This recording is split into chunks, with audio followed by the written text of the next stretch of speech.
Hello dear students, today our topic is modals and semi-modals. Modals are helping verbs that do not change according to the tense and are always in the same base form. I can, he can, they will, she must. They are followed by the main verb which is always in the base form. So the base form means without to. I can jump, she should try, it was rain.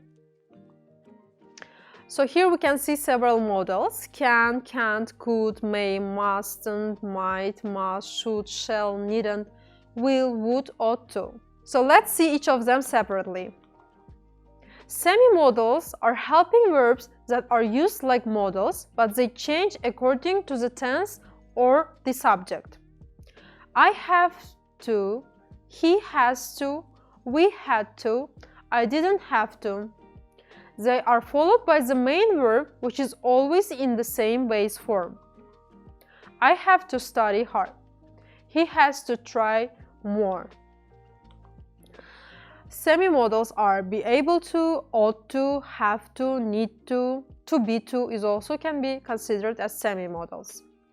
The word order, subject, plus modal or semi-modal, plus main verb, plus the rest of the sentence.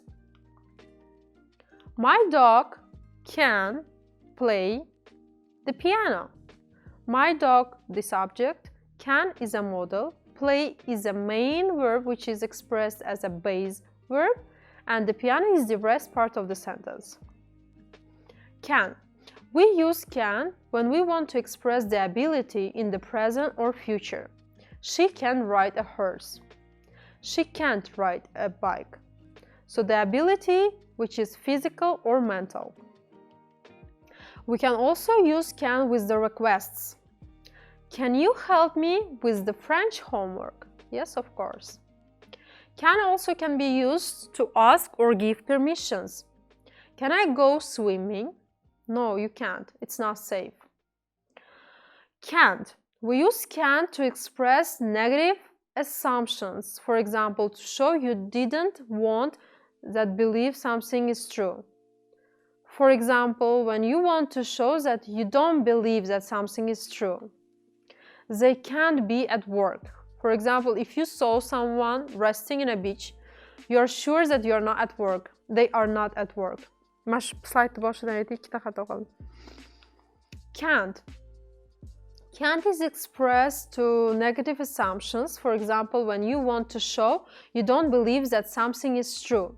For example, they can't be at work. When you see someone having a rest somewhere, you are sure that they are not at work and you're saying they can't be at work.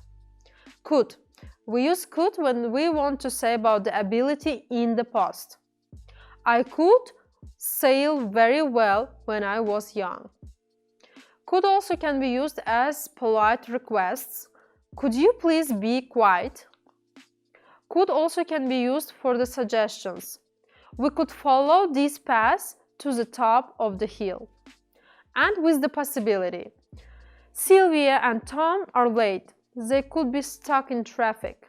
So here you are predicting the possibilities that they could be stuck in traffic. May. May also can be used with the possibility. There is a lot of traffic. I may be a little late for the meeting. It also can be used with I and we to ask for permission, and this is formal way. May I have a look at the report? May. Can also be used to give or not to give a permission.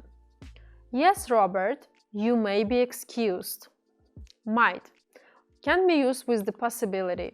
We might reschedule the meeting for Tuesday. Must.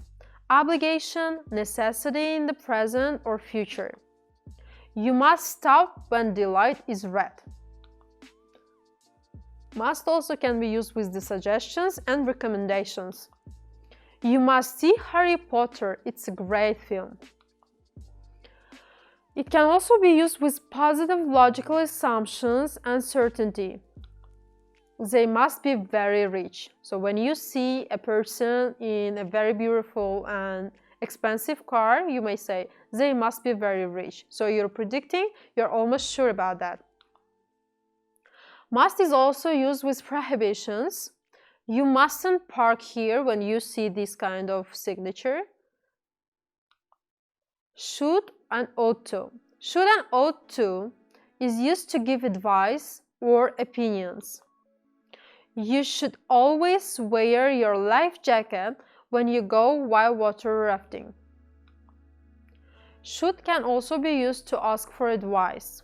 Should I change my hairstyle? What do you think? What do you recommend to me? So you're asking for an advice. Should can also be used with the pronouns I and we for polite suggestions. You look cold. Should I put the heating on?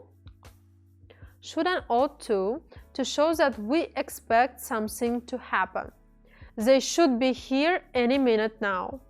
So you are predicting that and expecting that something is going to happen. Will, to show a future certainty. It's Bob's birthday next Sunday. He will be 6 years old. Now you know his age, he's 5, and you're sure and you're saying he will be 6 years old. So you're showing a future certainty. Will can also be used with the predictions. You will earn a lot of money. So this woman is predicting it to you. Will can also be used with on-the-spot decisions. It's called I will close the window. So you now felt that this is called and you are closing the window. Will can also be used with the requests. Will you help me carve the turkey, please? Will can also be used with offerings, promises. I will always love you. So would, next modal verb, with polite requests and offers. Would you reach that bag for me, please? So it's a polite request. Would can also be used with the reported actions in the past. When we were young, Grandma would always tell us stories. If you remember, we have covered it several lessons ago with the habitual actions in past. This structure, I mean. Shall. We use I and we to make polite suggestions, interrogative form. Shall I help you cross the street?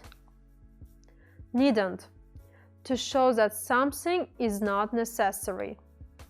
The former needn't buy any eggs. Be able to show ability in all tenses.